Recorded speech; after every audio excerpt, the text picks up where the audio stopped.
to Capacity, where heart, grit, and irreverent humor collide. A podcast for people too stubborn to quit and too creative not to make a difference.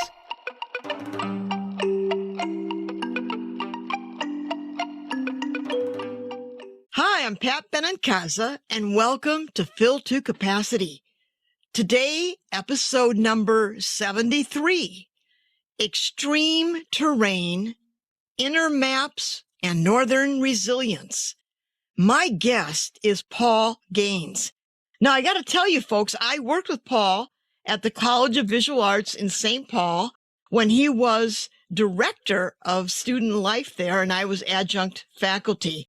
Now, he left there in 2008. So we go back a little ways. A bit of information about Paul. Paul has quite a story to share, a journey where geography maps the internal terrain of an adventurous life. Paul, originally from Rhode Island, is behavioral health director at the Interior Community Health Center in Fairbanks, Alaska, where he manages the behavioral health team, works with doctors for integrated care, and provides psychotherapy. On top of that, since 2017, he's had his own practice offering therapy to individuals and families. Paul's experience includes serving military veterans at Veterans Affairs in Kodiak, Alaska, where he offered psychotherapy and led behavioral health aids. The first time Paul moved to Alaska, he drove across Alaska by himself. He became a volunteer firefighter and EMT, but he left Alaska because of burnout, but later returned. So, Paul, you have quite a story. Welcome. It's so nice to have you here. It's so good to see you. And yeah, CVA it's still real close to my heart. Just a lot of the students that I met there, I'm friends with. We're close to this day. They have children, and yeah, we did some work there. Yes, we did. Real special place. It still brings a smile to my face when I think of the time I had there. Well, the College of Visual Arts, affectionately called CVA, we still have ties to a lot of students, and they've grown up, as you say, and they have families and kids. It was an extraordinary place. So, Paul, reflecting on your extensive career, I'm kind of curious, what motivated you initially to specialize in therapy for military veterans and first responders? Well, my first master's degree was in mental health counseling from Bridgewater State College. And I always wanted to join the military, but by the time I got my master's, I was too old to go into officer candidate. So I figured if I got my master's degree, I could join through direct ascension with the Navy and work hopefully with the 1st Marine Division or join Army Medical. But I didn't realize that they only accepted masters of social work and licensed clinicians. So my degree was in the wrong field. And so I went into higher ed instead, and I worked as a non-clinical counselor in student affairs. I was mostly working in student affairs. And then when I left CVA and went to the University of Connecticut, one of my main tasks as associate dean there was to work with emerging student constituencies. And the group that most readily responded to these initiatives were the student veterans. As I got to know them and they helped me understand what they needed from me and from the university, I realized that I could probably be doing a lot more on the inside. And so I revisited going back.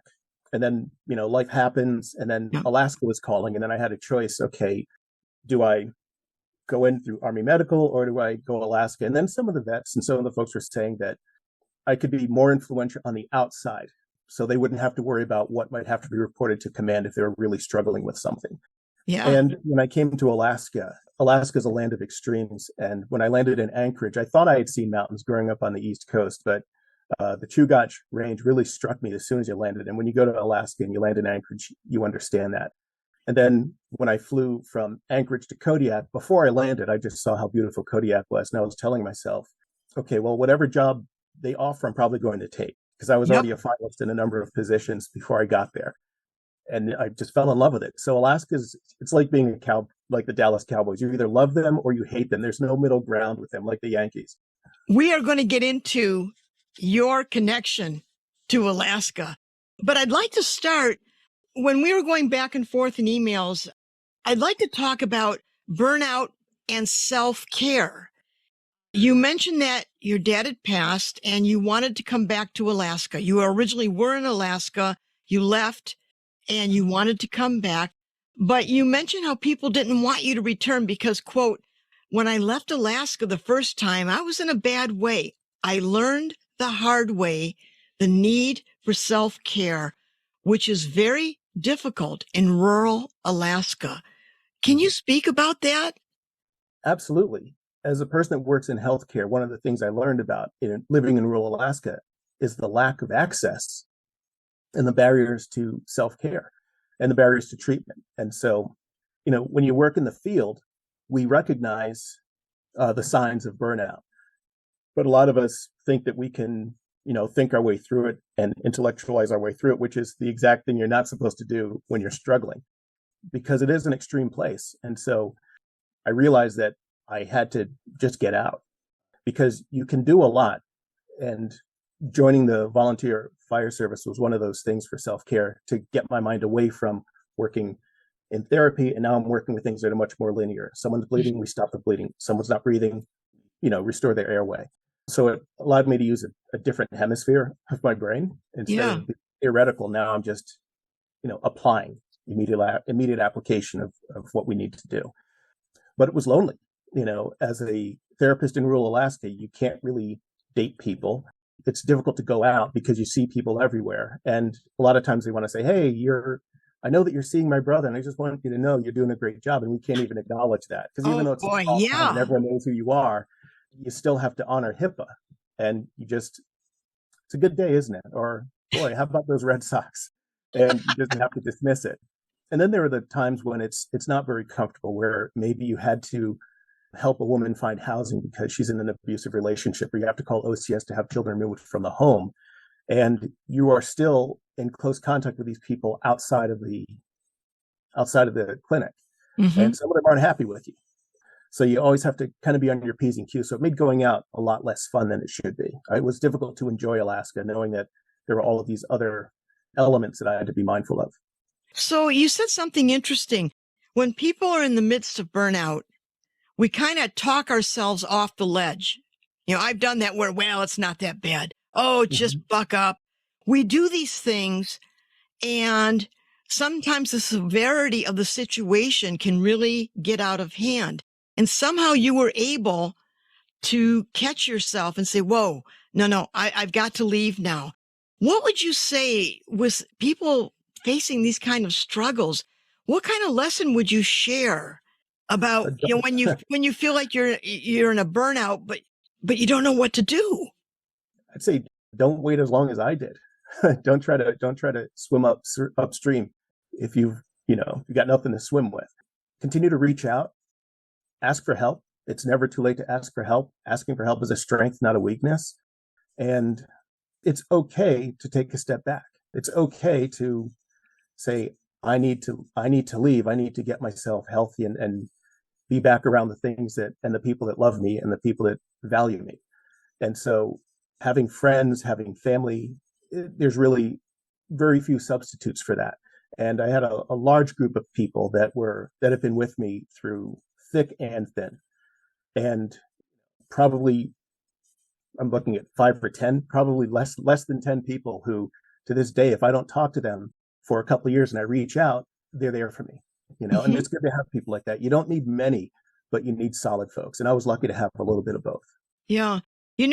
When you talk about Alaska, it sounds like you have this love-hate, intense relationship with Alaska. You left it, you came back. So I'm curious, Paul, what does home mean to you?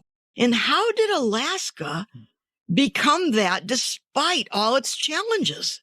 Well, it's not love-hate. It's really all love up.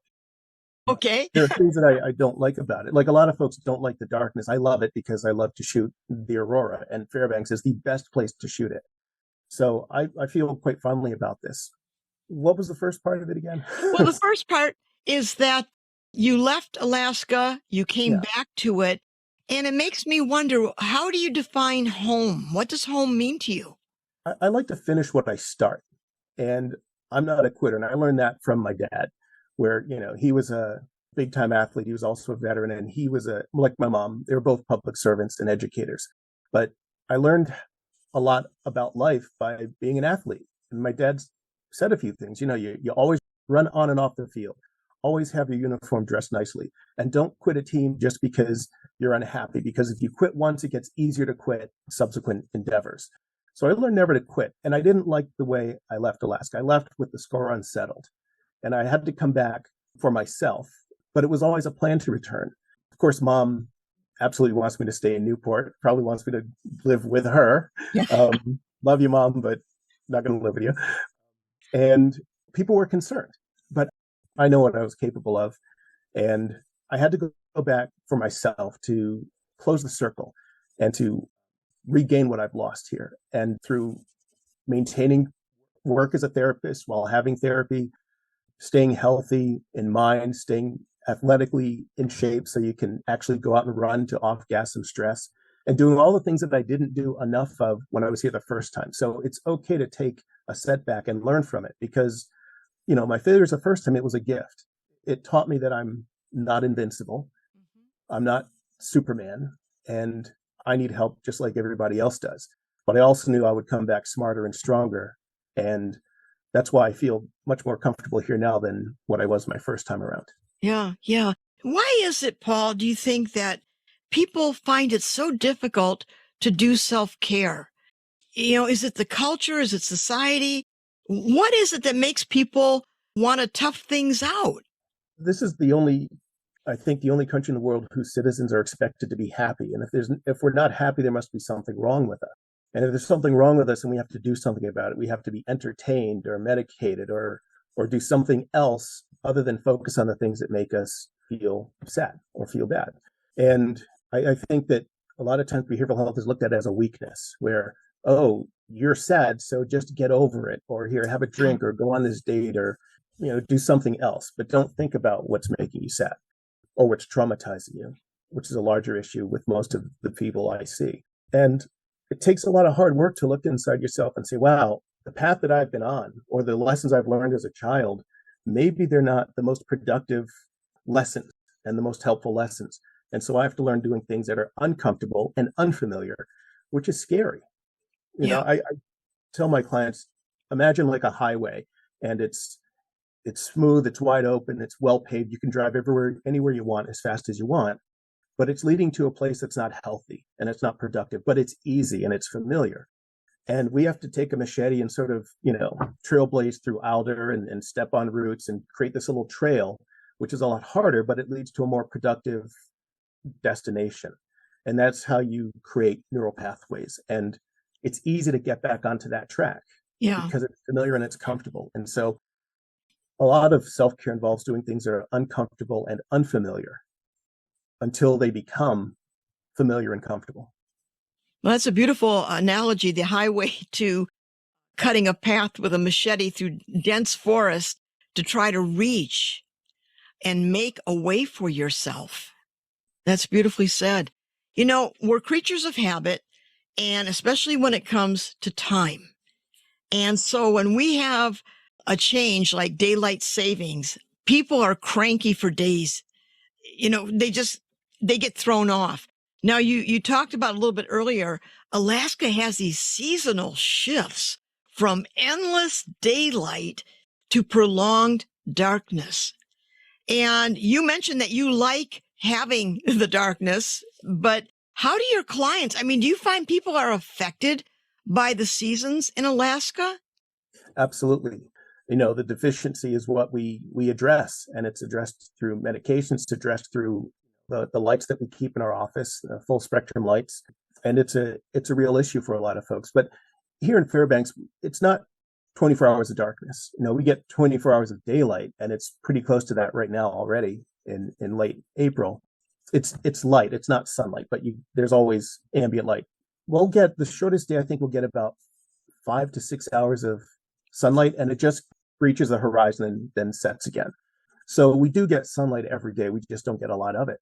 But this is Okay. also where we have to supplement the lack of sunlight with other things. And you can't shut yourself in and isolate. You have to get out, you have to do things, and you have to eat healthy, and you have to get rest. It's tougher for me during the summer because it's bright all the time. And for me, when it's bright, I want to be out doing things. And I remember one of the first days I was here when I was in Kodiak, I was out fishing, and I couldn't understand why I was getting so tired. And I looked at my watch, and it was 12:30. The sun was still out. And I'm like, oh my God, I could get to Whoa. work in a few hours. So, it's easy to get seduced because it's so beautiful and I love to fish. And, when it gets dark, you go home. But when it's bright out, well, you keep fishing. I just couldn't figure out why I was so fatigued. So those are some of the adjustments that you face up here. So I imagine there is some disorientation, like living in Minnesota. By the time where the sun's traveling, you gauge your day, when it's sunset, early evening, you have those markers. So for Alaskans, it must be a way of internal markers. So you're not fishing all night into the morning. Well, it's called looking at your watch. It's just simple. Just look at your watch. And I clearly wasn't doing enough of that. So it's not as complicated as it needs to be. You just have to mind your time. Okay. You know, Living with the extremes of Alaska's environment and lifestyle must present unique challenges for mental health care. Could you discuss how these conditions have informed your approach or affected your approach to providing mental health and self-care for your clients, especially in rural settings?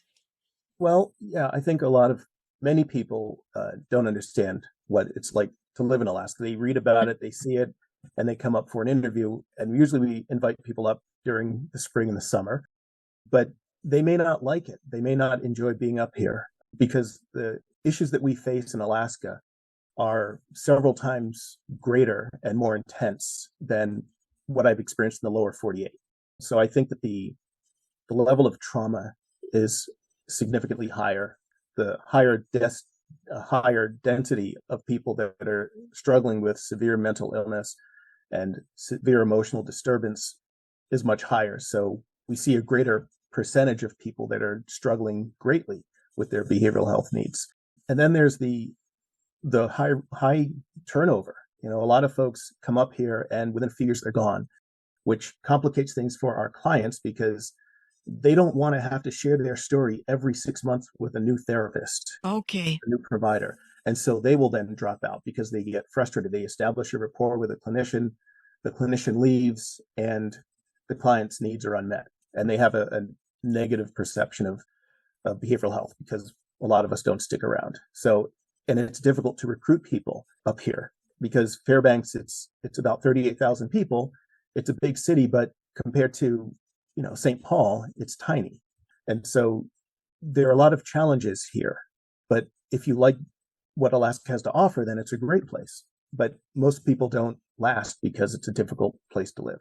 So when you provide mental health care to clients, now you have the city of Fairbanks. Are you expected to go out into rural areas as well? Not in my current position. All the clients come in, but we also have telehealth, so they can call in or video in from wherever they are. And most of them live within Greater Fairbanks, and we're right on the bus line. So when I was in Kodiak, I would fly to the different villages for a week at a time, and we would provide care for folks who didn't want to fly in. Okay.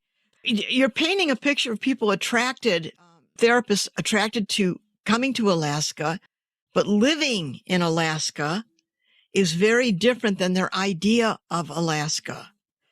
And so what is it that people should know thinking about moving to Alaska? There's the image of Alaska. It's rugged. It's beautiful. But what is that other side that makes it so challenging for people coming up from the lower 48? 50 degrees below zero. Okay. That can be a shock to the system. And, I tell people, okay, it's 50 below outside, but it's 75 and sunny every day in your office. You're only outside when you get to the car or get to the office. So the weather changes are pretty great. We don't have a lot of access to other things. It's difficult to get anywhere from in Alaska. If I fly back to the East Coast, it's a day and a half. So you have to plan an extra day on both ends of your trip. In other areas of Alaska, it's difficult to even fly out because of the weather. You could be socked in because of fog or wind or what have you. So your travel plans can change, and it's expensive. The cost of living up here is really high. But to me, I don't see these things as major obstacles. I enjoy it. I think maybe someone who left Alaska or who wasn't fond of it would be a better person to answer the question. Because for me, I see some of the most beautiful scenery when I leave my house and drive into work. I see Denali every day, or when she's out driving up the Stees when I'm going to work, or even going on a call, and you're just surrounded by beauty, and you never know what you're going to see. I think you've seen on my Facebook, Yep. the moose I that was just just going to say walked by the that. car, and it's like, Yeah. oh, my security camera's going off. What's out there? Oh, there's a moose eating the leaves in front of my car. Cool. So you really never know what you're going to see, and I like that excitement. Plus, I like being outside. I like to fish and hunt and camp and just be outdoors and do things. And the weather isn't an obstacle for that because we have great Arctic gear. So, you can go out all 12 months of the year and do stuff. Well, Yeah. I have to say, since you mentioned your Facebook posts, it's almost like a travel log. I've been to Europe, I've traveled the Middle East, but I've never been to Alaska. And looking at your Facebook posts, the terrain is absolutely the mountains, the waterfalls, and then the winter scenes, those tundra scenes. I'm from Minnesota, and we get sometimes minus 40, but where you're at, it looks really, really extreme and desolate. It's not so desolate. I mean, no, it's not desolate. It's just a road that leads you somewhere. But the pictures don't even do it justice. And I got to the point when I was in Kodiak, I stopped taking pictures. I just gave up because when I'm flying to these remote villages, you're flying over the ridge and you just look out and all you see are summits. And you can't capture it in a picture. Yeah. You really cannot capture it. Yeah. And so I feel badly for the folks that haven't experienced it firsthand because the pictures are great, but it doesn't do it justice. There's too much to capture in a photograph. Yeah. So, Fairbanks, can you tell us about the population? Is it mainly people who are from Alaska living there? Do you have a lot of people or some people from different parts of the world or country coming up there? What kind of mix do you have? It's an incredibly diverse mix. Of course, we have our homegrown folks, people that were born here who are called Native Alaskans. Then you have the Alaska Native population, which are indigenous peoples who live up here. But we have the highest population per capita of veterans in the country. We also have a lot of military bases, given our proximity Oh, yeah. to Russia, and we have just a lot of people that will retire here. They'll come here, be stationed, they'll PCS out, then retire and come back. So it's a lot more diverse than people give it credit for. And I think Fairbanks especially has a lot of people from a lot of walks of life and a lot of different backgrounds. But I think we have a healthy mix. I know at my clinic, we have a number of people that have come in, and we have a lot of homegrown talent as well. Paul, can you tell us about the work you do at the clinic? The people you interact with? Well, pretty much just like I've said, people from all walks of life. We see people that are both on Medicaid, and we see people that have private insurance. So we see the entire spectrum of socioeconomic status. We're right on the bus line, so people that don't have cars can make it in as well.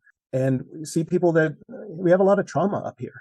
People have gone through some really rough stuff up here, and they've had to find ways of coping that really aren't adequate. And so having to go in and change those thoughts and behaviors from people that's been productive to them to a point is a real challenge. Yeah. I'm curious, being in Alaska, what do you think is the most important lesson that you get from the Alaskan environment that guides you in your work and life?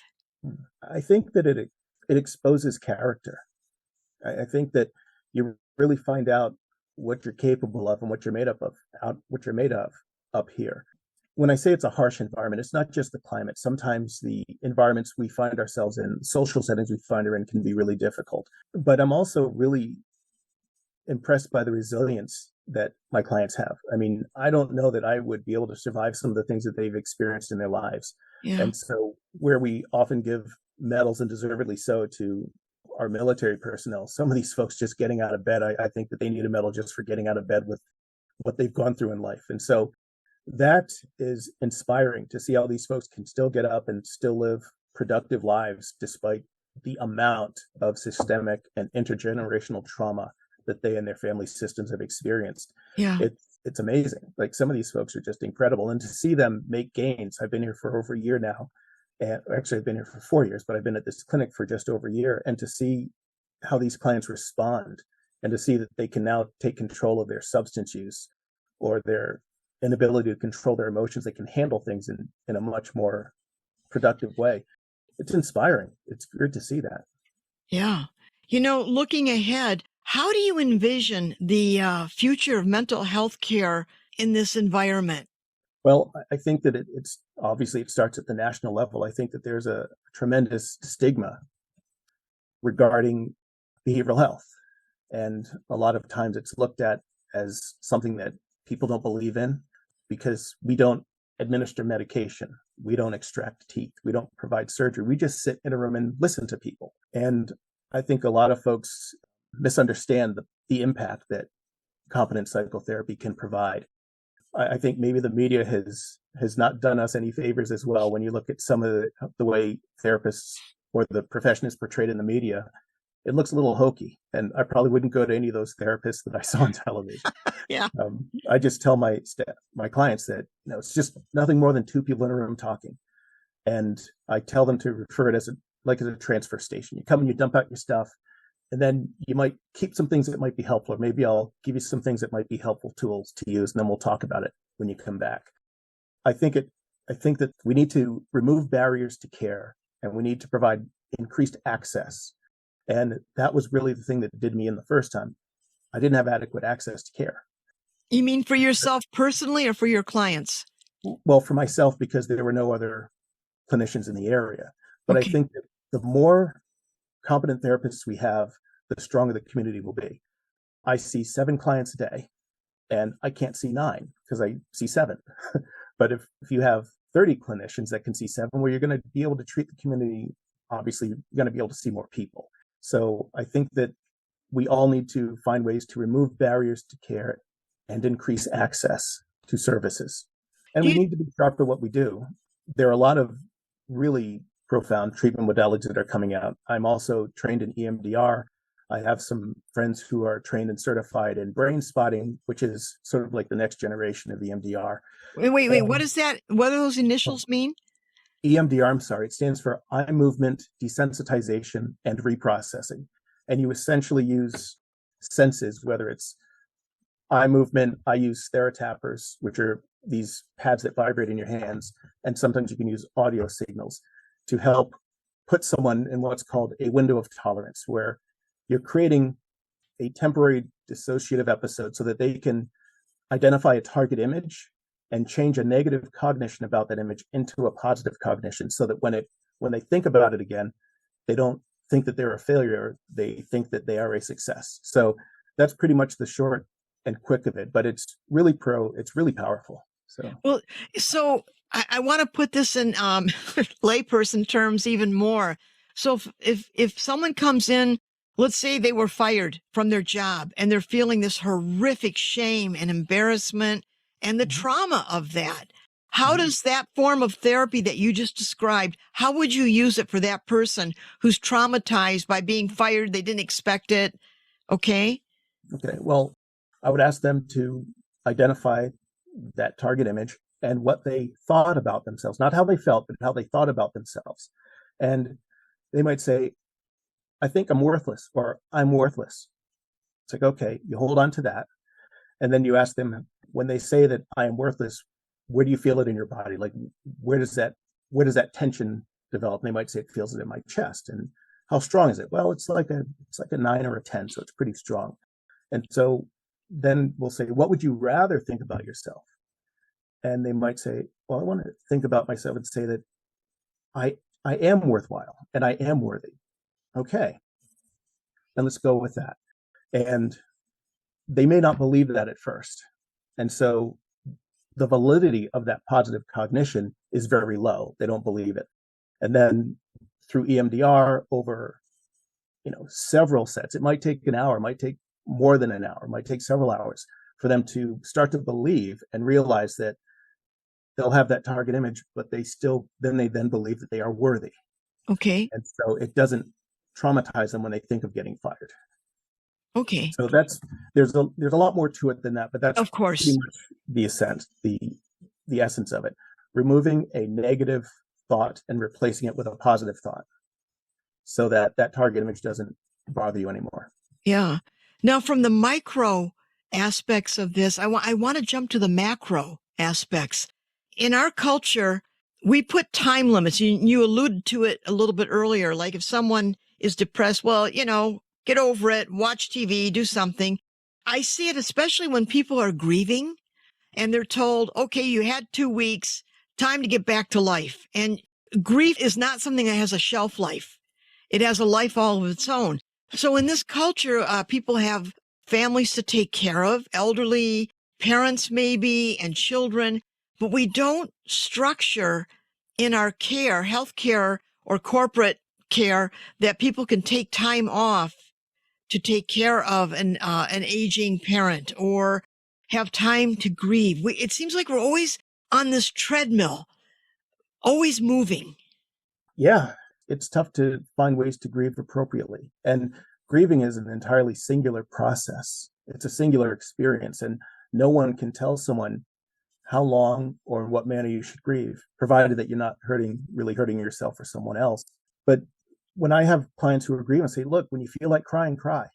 Don't invalidate what you're feeling. You have a right to those feelings. And if you need to go somewhere and cry, then cry. If you need to go out and scream at the moon, then scream at the moon. The important thing is you have to validate what you're feeling and how you're feeling. And it's also important to remind yourself that this is temporary. Maybe I'll feel the same way tomorrow, or maybe in another hour, but how I'm feeling right now in this moment will go away eventually. I actually learned that at a fire call. And there Wait was a minute, before you go any further, you are a volunteer firefighter.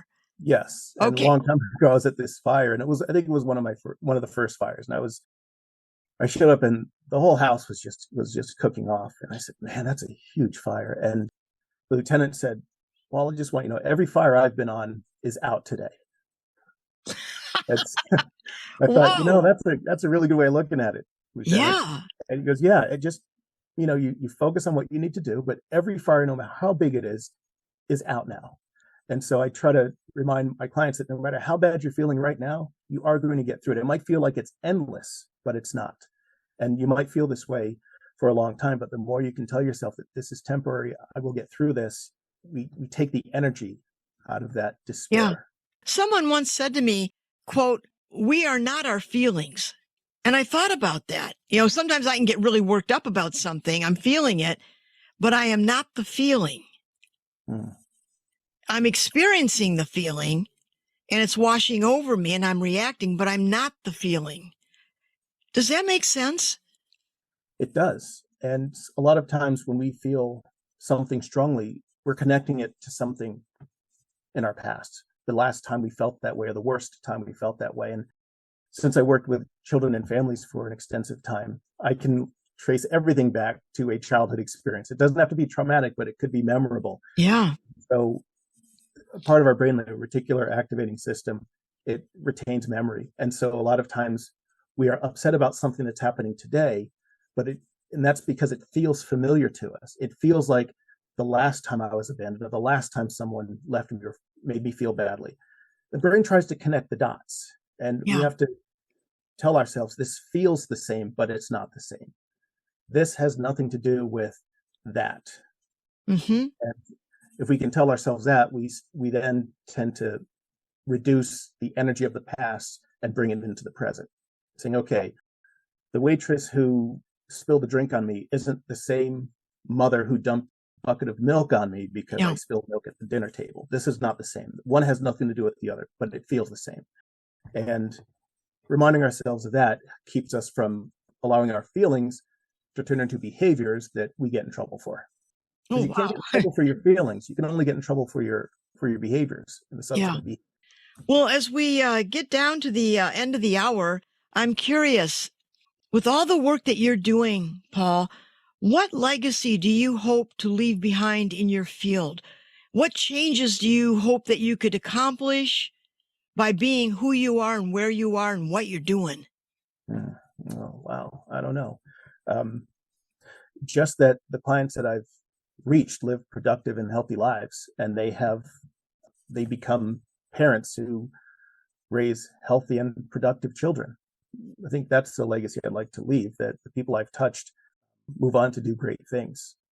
Jobs change. And I remember when my dad retired, the president of the college said, Paul, I just want you to know that, you could have stayed here as long as you want, but the moment you leave, we're changing your position. And when he left, because he had gathered a lot of power over the 30 years he was there, close to 30 years. And so the president thought, well, you've got a lot of power. So she broke up his position into like 3 different departments. And so a lot of his legacy is still there, but it's not as intact as it once was. Mhm. And so when I leave a position, whatever happens after me is something that I can't control.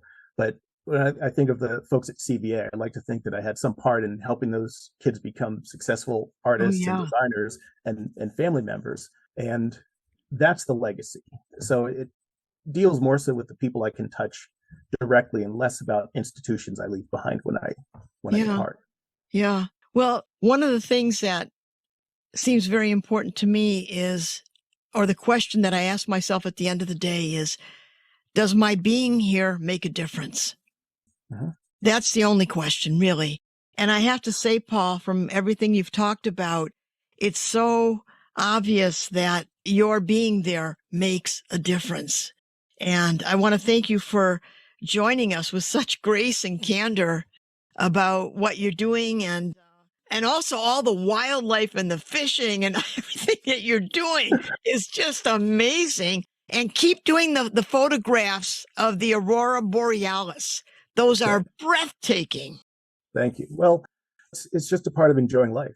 I learned from my parents. I had a great start. I had a great start. I came from a great family. They were tough on us, but they were fair. And I was lucky. I was lucky enough to have not only 2 great parents, but great godparents, great aunts and uncles, and they were all older than me because my dad was the youngest and I'm the youngest. So I had a lot of people looking out for me who gave me permission to fail and pick me up when I did. So it's okay to fail. What I tell my clients is, did you do the best you could? And did you cause no harm? And sometimes we can do the best we can and still fail. And that's not a failure. That's just a lesson. And we can't let that defeat us. Most of what we do in life is a failure anyway, but you have to just keep Yes. fighting and keep pushing. Yeah. You can't give up. You just can't quit. Whoa, Paul, I'm going to leave it at that note. Thank you so much for joining us. And thank you, listeners. I hope you enjoyed today's podcast. If you did, please subscribe and tell your friends. Thank you. Till next time. Bye.